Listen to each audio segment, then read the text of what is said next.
Hey everybody, this is Johnny. I'm talking about Step 2, CalTPA Cycle 1 for multiple subject folks. And Step 2 is all about teaching and assessing.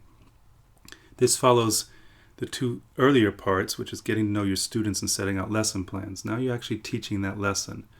And based on that lesson, you're going to mark up your teaching on video. So let's go through this. Directions: teach and video record the entire planned lesson. Right? So important. This is a matter of logistics. You will be much happier if you do it this way. You're much more prone to having problems if you don't. Have a peer or your mentor do the video recording. You need to have more than the backs of kids' heads while you talk from the front. You need close shots of you working with clusters of kids, the talk that you share. So what you want is that peer to be moving around the classroom, and especially if you're moving in and working with groups of kids or you're sitting with a table group, you want to be able to hear everybody and see you in interaction with kids.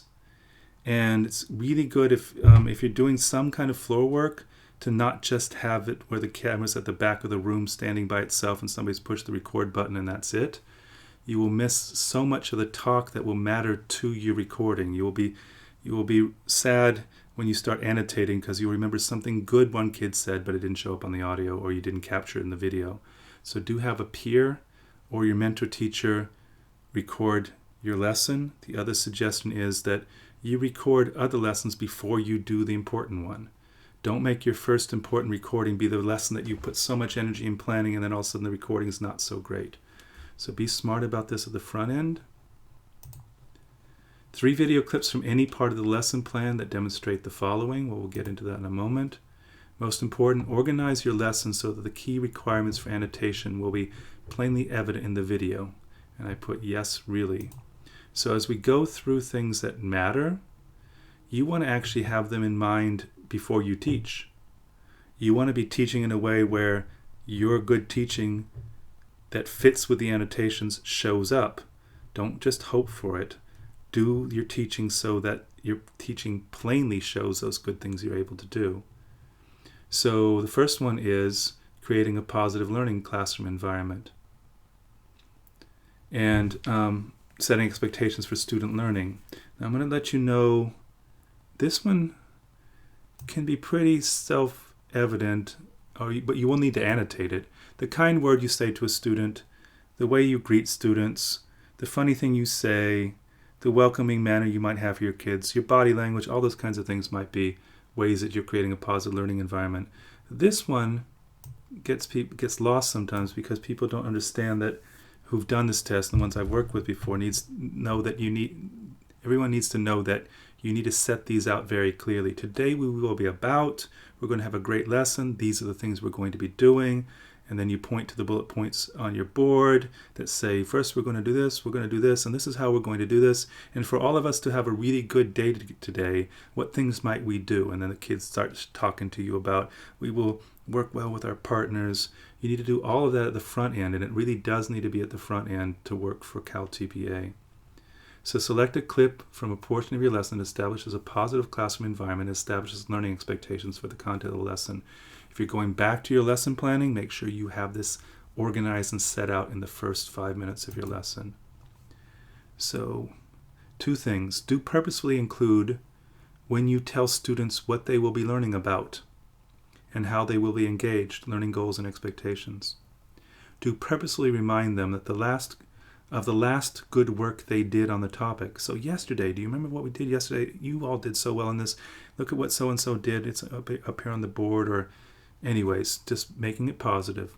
Do purposely remind them of the last good work they did on the topic and your positive expectations for their work in this lesson. Okay? It's not about what bad things they might do. It's about the good work you're all going to be doing together. So that's video clip 1. Should be focused on those 2 things. And remember, it's 2 things. It's the classroom environment and the expectations for learning. Clip 2, and you can see, it also has to be no more than 5 minutes. And you can't break it into pieces. So that's why it would be really, really worthwhile for you to make sure that first 5 minutes of your lesson do both of those things. Clip 2, this is kids doing stuff, student activities, instructional strategies. Select a clip from a portion of your lesson that shows you and the students actively engaged in activities, strategies, and assessment. So remember, it's got a couple things in here. It's you are doing stuff, students are doing stuff, can't be just you, and there's some assessment going on. All right? And they add another layer here, which is a lot. In that interaction you have with your kids, it should be of a rich order. It should be something where you're talking about things really deeply. So this one's got a lot in it, and it has to be in this 5 minutes. All right, let's go through that again. You're engaged, students are engaged, you're taking into account something they're learning through assessment, and whatever you're doing with them, it's of higher order. You're asking a rich question, they're engaging in discussion. This is a place where pair shares work really, really well, because you might have set out a really good question, now turn to your partner and talk about it. That shows you engaged, it shows your students engaged, and the question you set out is of higher order, and because you're listening to them as they pair share, you're engaging in assessment. So if you do some kind of pair share like that, you hit all of these. So clip 2 requires 3 things the most: active student engagement, kids doing and talking about the topic with you and each other. Okay, so make sure it's not just you talking and not just you doing stuff. Assessment, you checking in on students with good questions and observations, and then adjusting your teaching based on what you learn about them. So if you were to do the pair share example I was offering, based on what you hear in the pair share, what questions might you bring back to the whole group? That's adjusting your teaching. Engaging in higher order thinking, include the rich question, ask students to make connections, consider where their learning is taking them, discuss what's important. So I'm going to say again, whenever you're wondering about higher order thinking, start with the good question. The rich question will get you to higher order thinking. Okay, it will also engage kids. You just have to make sure it's a good question that they can handle. So I've given you there's examples here they've set out. For example, inquiry process, problem solving, teacher and student discussions that advance understanding of the content, analysis of ideas, connecting ideas, peer-to-peer interactions, critique of student work, guided small work, collaborative learning activities, opportunities to be creative, activities that encourage student voice, academic language development, use of the educational technology of assisted technologies. They gave you a whole bunch. I'm going to say a pair share done at the right time can get you a long way. Okay? Video clip 3. Next steps for learning. Okay? So in this one, I'll make sure I give you all the things that you need here. Plan your closure well. Make sure you talk about what has been learned in the lesson. Give students an opportunity to show you and reflect on what has been learned. This is a little perilous, so be careful. A lot of folks will teach and teach and teach, and then they don't make time for the closure. The closure is where you make a last assessment through discussion or questions, or students do some kind of self-assessment, let you know, let themselves know how they were doing, but also let you know how they were doing. So make time for that. Do make clear time in your lesson for that, and that's the place where you do a couple things here, and this is why it's so important. So think about this next video, clip 3 is all about the closure, because you get to summarize, the kids summarize with you. It's better if they summarize with you what was understood, because if they do the summarization, then you get to check that. And the question should be about what was learned that day. And as closure, you can set out what comes up for the next lesson. This can't be set out importantly enough. A lot of folks will lose points on CalTPA because they clip the closure.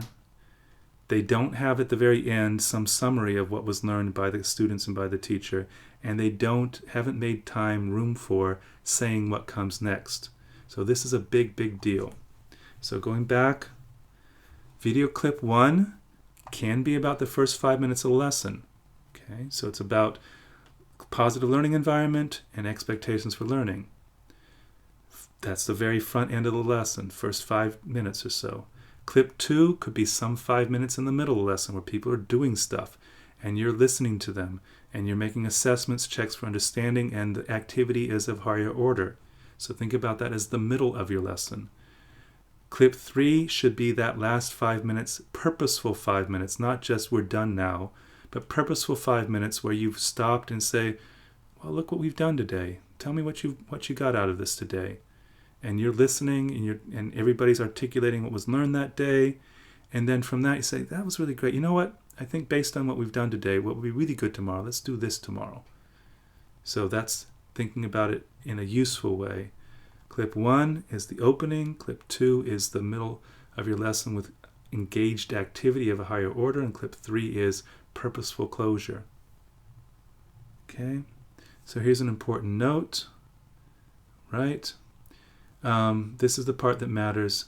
Do know this beforehand. You don't get to cut them. It's going to be 5 solid minutes for each one of them. Unedited and continuous, and provide uninterrupted instruction. Video clips should not be edited due to include music, graphics, or other elements. All right? Your assessment will be immediately invalidated should you do any of these things. I had a student last year who decided to put a cut in one of the video clips, and because of that, the whole assessment was not assessed at all, was not graded, and he had to do that whole bit again. Okay, so the next part is the piece that you should really, really hold on to. This is the what you do with the video recordings. Okay, so what's good in CalTPA is that you're going to submit the video, and then there's a tool within CalTPA, once you're in their interface, where you actually annotate live your video clips, meaning that you see your video clip, you come to a certain point in your video clip, and there's a frame where you type in your annotation. And that's all done on CalTPA's side. You don't have to do anything about writing out at 3:15 I did this, at 4:15 I did this. It will all be embedded into your video as part of your assessment. So that's really, really useful. Annotations are most important. So of all the things you might be doing in your CalTPA, do this part really well, because when you get to the next 2 parts about reflecting and applying, you're referring to giving evidence from these annotations. So do this part and be really generous with your annotations. So annotations are most important. A good part of your score comes from how well you represent your teaching with annotations. Your lesson might be great, but if you don't explore it, your lesson might be great, but if you don't explain it well with annotations, you won't get the score you deserve. So do give this lots and lots of good attention. So your annotations are brief text explanations that are attached to specific timestamp points in the video. So that's the moment, and those timestamps become useful when you're doing explanations later on in the other 2 steps. So you can say on video clip 2 at 3:15, where I have my annotation for this is what happened. And as I said before, you're going to do the annotations after you've uploaded your video clips. It's not that bad. Again, I'll say it one more time. Be generous with your annotations. Okay. Select an annotation title from a drop-down list and then describe why you've chosen that annotation. Okay, so these are the ones that matter. These are the 4 things you care about. Your annotation titles will be about creating a positive and safe learning environment, setting expectations for learning, engaging students in content-specific higher order thinking, and monitoring for student understanding. Again, make sure those are built into your plan from the front end, and also take time before you teach that day to make note to yourself where those things are going to happen so that you really, really do have them on your video. So let's get started. Create a positive and safe learning environment. Why are students doing this activity? Why are you modeling this way? How are you encouraging students in a positive way? Okay. Again, I suggest that you do this as the first video for the opening of the class. Setting expectations for learning. Set clear expectations at the front end of the lesson. Have them written for students to see. So bullet points on the board, something where you have a guide where it's not just your words, they have another place to refer to. And during the lesson, if a kid is lost, doesn't know what to do, if they're written on the board, you could just point at the board. We're on part 3 now, look on the board. Purposely refer to these expectations during your teaching, Annotate these. So if the video pans to the board where you have the bullet points, then you're going to put this one down, setting expectations for learning. Annotate all the times you give small encouragements for the way they are engaged. This is also about safe, positive learning environment too. I think I skipped that one. Okay, so I'm going back to create a safe and positive learning environment, what I've suggested for your first 5 minutes of your lesson. This shows up a lot in clip 1, but do add at any moment in any clip where you encourage students to be positively engaged. So here's something important about these 4. They don't have to be locked into just one of the 3 videos. They cut across all 3 videos. If you create a positive learning environment, you should have that in the first video. But if you come back in the closure of your lesson in clip 3 and do something else, where kids say appreciations to each other for what was learned, you annotate it with that same one again. Create a positive, safe learning environment. Now remember, these 4 can show up across any of the 3 video clips. But CalTPA has asked you to organize them this way. The first one should be mostly about positive learning environment and expectations. The second one should be mostly about student engagement, your engagement, assessment, higher order thinking. So clip 3 should mostly be about summarizing what's been learned and clarifying next steps. But that doesn't mean that you can't lace these through in your annotations across any of those videos, and you should be doing that. Okay, we talked about setting expectations for learning. Engaging students in content-specific higher order thinking. Explain why you implemented learning activities and used instructional strategies, all these things to provide access and engage students in challenging content-specific learning using higher order thinking. Okay, and do look that up again. So, you want to have that piece in the middle somewhere where they're doing rich stuff and you're asking good questions and you're checking on their understanding. My suggestion to get you to this place: begin your lesson with a good question that will be addressed in the lesson and annotate this. So if you're using some kind of essential question or guiding question or topical question at the front end, that's a good way to say, you annotate that and say, it's going to be about higher order thinking because we're going to work this good question. The other one is annotate all moments where you set out an idea or question, and students engage that for themselves. So any kind of think time for yourself, write for self, even if you do quietly whisper to your neighbors about a good idea, and that's what I write here, annotate discussion that takes the learning a bit further. If you have that in the closure, in the very last part, where if you have 5 minutes where kids are talking with you about what they learned, and you ask a good question, or the kids ask a really rich question, or they share something that's like, they got something really potent out of this lesson, you annotate it with this one, engaging students in content-specific higher order thinking. And the last one, monitoring for student learning. This one you have to be careful with because you could forget to do this, or it might not be as evident, but you have to show yourself doing this as part of your planning too. So one of the ways you show this is that every question you ask that kids respond to is a check for understanding. So every time you ask a question and you want something back from the kids, mark it up as a check for understanding. The other one is every pause you make to listen to students. So it's not just about you doing stuff. It could be the kids are talking amongst themselves and all you're doing is listening. Okay? So every pause you make to listen to students or observe them as they work. That's all monitoring for their understanding. And if you're annotating that, if you're pausing and just listening, in your annotation you might describe what you were listening for, what you were hoping to see, or what you did see, or what kids offered you. So I put down annotate purposeful check for understanding at the end of the lesson. So this is the last part. Remember, the third video is all about closure, summarizing, and setting next steps. That's also a place where you monitor for understanding. So in that last pit, the last 5 minutes of your lesson, if you're asking questions and you're all checking in to see how everybody did on something, that's another check for understanding, monitoring for student understanding.